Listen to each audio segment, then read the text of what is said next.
Hello everybody, this is Rip01. I am playing on the Redstone UHC server as of late, and this is another server that OzrithClay has started up, and we've been playing on it for about 6 months now, and well, little under 6 months. We had to restart it. And you might notice we are playing 1.7.10. The reason for that is that 1.8.7 had chunk errors, and we could not get it to work on the server provider that we're using. It kept giving us chunk errors. So let's log in, and I'll show you the world. A lot has changed.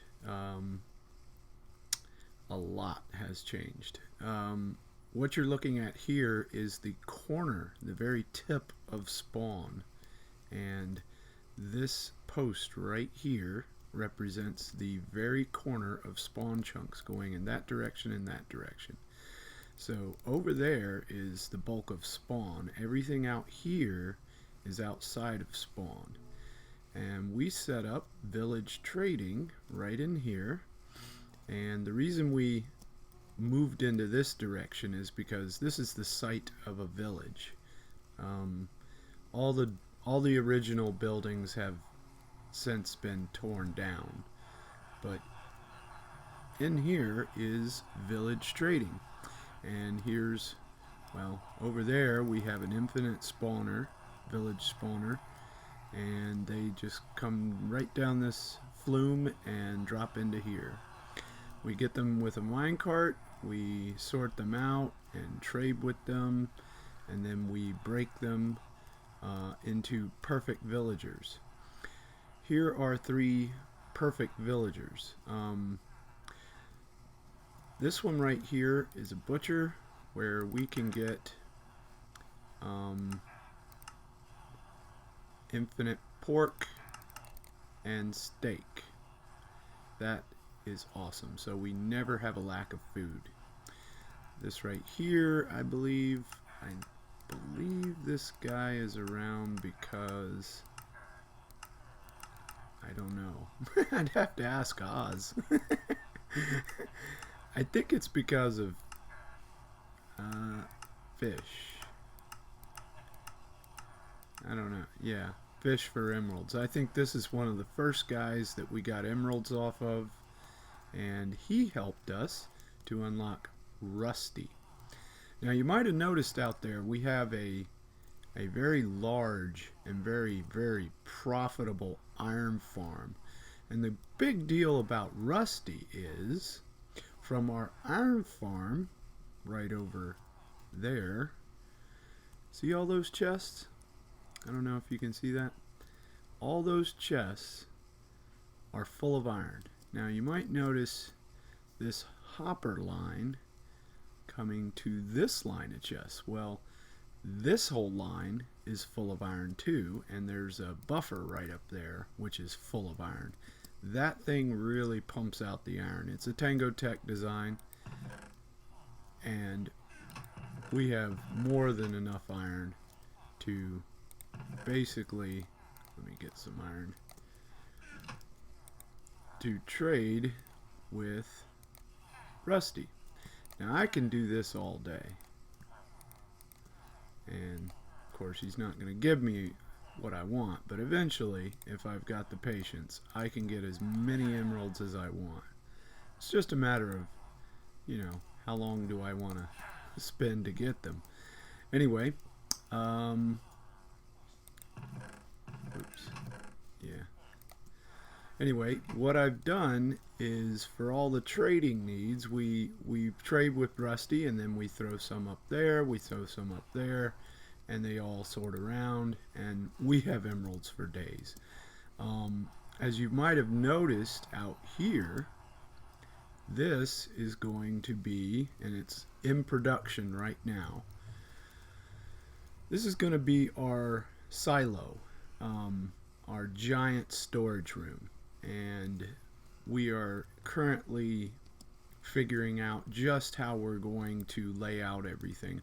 Over there is a mob farm that I've built, and this mob farm is very amazing because not really so much because of the design, but because of the way it's laid out.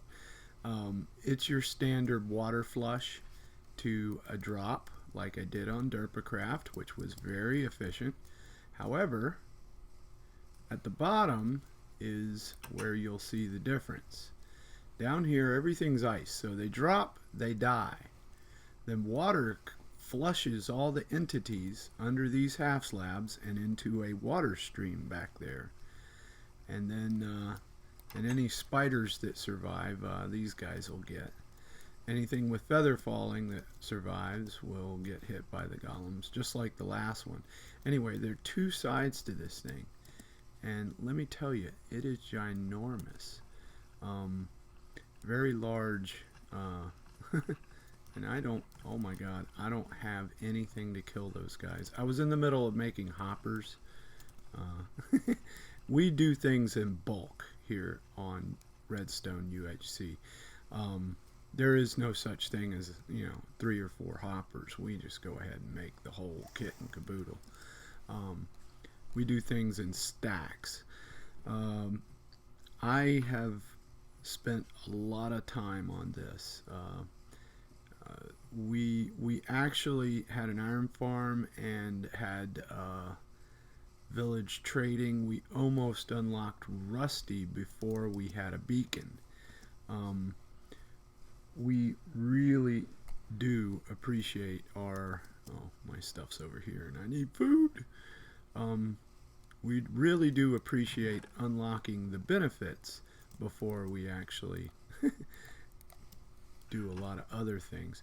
We don't build before we have infrastructure, and so far we've been building infrastructure. This is an essential part. Village trading, essential part. Now you might wonder, why did you do all this just to get emeralds and free food? No, that's not all that Rusty provides. Rusty, let me get a few emeralds. Get the emeralds I just had. Rusty can provide us with any of the diamond wares, and this is an advantage of 1.7.10 over the new trading systems of 1.8. 1.8 does not allow you to do this. You can't even trade for a lot of diamond wares in 1.8. You have to go to a cleric, I think, or and trade for enchanted armor, which just means that you're going to be trading for a lot of armor and things, enchantments that you then combine up. Here you basically make books, and the books are the real power, and that's why all of these librarians are out here. We have looting, silk touch, smite 4, fire protection, thorns, luck of the sea, fortune 1, respiration, sharpness, fire aspect, feather falling, projectile protection, lure 3. I mean, you name it, it's in a book somewhere. We just have to find them. This is all well and good, but what is that without experience? So let's go to the end.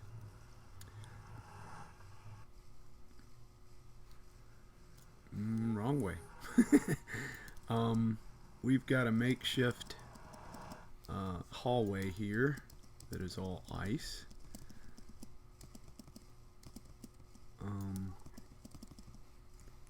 Okay. Come on. Here we go. A little further, and we're there. You might have noticed we are half slabbing the nether, and we have all kinds of half slabbing going on everywhere. I mean, it's all covered. That's for our wither farm, which I don't think I'll have time to show you. This is one of the first big builds that we did, and it was rather important. Oh goodness, me without my sword. Oh boy. Ah, the end is so fun. Yeah, this was a nerve-wracking to make. Good, last one. Okay.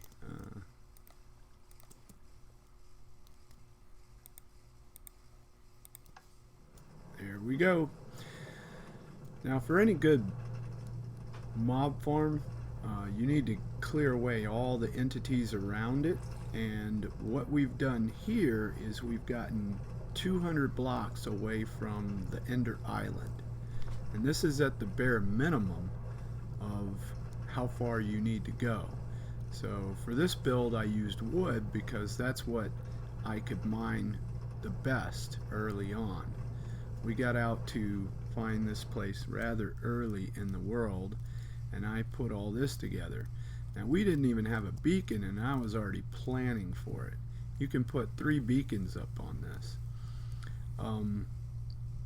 Over here I've created an array of chests to hold all the diamond wares that we have, and essentially we've got these things stocked up thanks to Rusty.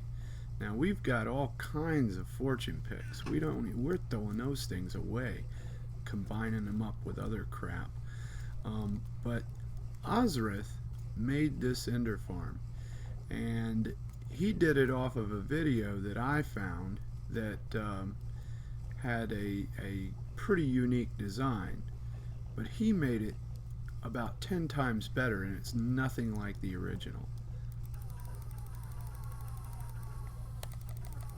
With this design, I can go back and forth, and I will never run out. As a matter of fact, you will get to 30 you will get 30 experience levels of orbs before you get them into your inventory. Like, you can't absorb more faster, and you will be basically blind by the time you reach 30. Now I'm up at 35. I think I started on 30, but as you go higher in levels it slows down. So that's 5 levels above 30 real quick. Oh, we're already up to 37. Look at that. So this farm is gangbusters. It's faster than any other farm I've ever seen. And that's all of YouTube, folks. This farm is nuts. Now there's no cuts here. This is continuous hitting. And I'll run out of food and have to eat before I run out of Endermen. Have I convinced you? This is nuts. I need to get a bowl so I can eat. We've taken the liberty of taking advantage of the wildlife around this world. Okay, now let me show you why this thing is so special. I'm gonna go into creative, but first I'm gonna go up here. All this is covered with water. There's for the beacons, and it goes all the way up to, I think, Y128, where they can't teleport to. Alright, let me see. Game mode 1. Okay. Now I have to go into this just to show you, because there's no way to get on the outside of this. This design is fairly straightforward. You've seen this 100 times, but there are some special things about this that are pretty special to fast Ender farms. One is you don't cover the vines, so they can't climb up for as much as possible. This way they start dropping after the first block. They start going down. They have no choice. Second thing is, right over here, every level is opposing each other. There's string going across. Now there's some designs that I showed Oz that basically they offset this so this was in the column, and it was a single column for Enderman. Now that's fast, but there's a flaw. If they can fall, there's a very slight chance that they will walk off onto one of the spawn platforms because the pistons aren't pushing as they go down. The pistons actually align the Enderman as they fall. I have never seen an Enderman die on this design before he hits the platform. They always hit the platform. They're always down to 1 hit point. This is flawless. It keeps them in the track. They take no damage. The other one, I think it was King Happy that did the design. A very good design, but it's a 1 wide, and you get at least 15% dying on the pad down there. There's also a little place in here that they could collect because they get pushed off of it and they take damage. All of those die. That's like 20%, and those 20%, well, they sit around on this platform if they don't die or don't get pushed off until they despawn. That's 50 seconds worth of spawn time. When they leave this area, more can spawn. So literally there is no delay in getting new fresh Endermen ready to die, waiting for you to kill them. There is no place where they can collect. There is no way they can glitch out or otherwise not go down this tube. You don't get build-ups because it's a 2 wide. The 1 wide, you get one guy glitched out behind a piston, he catches all the other Endermen, and you might not have a single Enderman down there until you go out and make them all despawn. So that's why this is an awesome design. Alright, let's update, and 0. Okay. Now, everything we've done here is done in survival and UHC style too. I mean, it is no regen, no nothing unless no regen unless you have a beacon or potions. So all of these accomplishments were done sans regeneration. We had health potions. We died a lot. We got a lot of this built before anything was possible. We've just recently broken open the ability to get beacons. I think we're already up to like 6 or 8 or something like that. Darn it, I don't have any tools. There we go. Alright, one of the investments that I made was this little thing. It's a minecart elevator. It's the fastest way to travel up. There we go. And we're up here. Boom. Haha. So, this is the world that I'm playing right now and making. We have done phenomenally well so far, and this proves to be one of the best worlds yet. We're doing really big things. Like, take this for an example. You see this beacon that's working? Well, underneath here, it's all iron. So I could put that beacon anywhere in this room. and it'll work. It'll give you a full pyramid of beacon power anywhere inside that square. That's because basically I decided I wanted, to be able to plop down 10 beacons if I wanted to anywhere inside this square. And so I just threw all the iron, because we've got plenty of iron blocks. I used over more than half of that just to fill this thing with a giant pyramid. But basically, that's what that thing's for, is to do things like that. Anyway, this is the world we're working on. More to follow. I'll show you how this silo was going to work later, but this is Rip Tiron. See you later. Bye.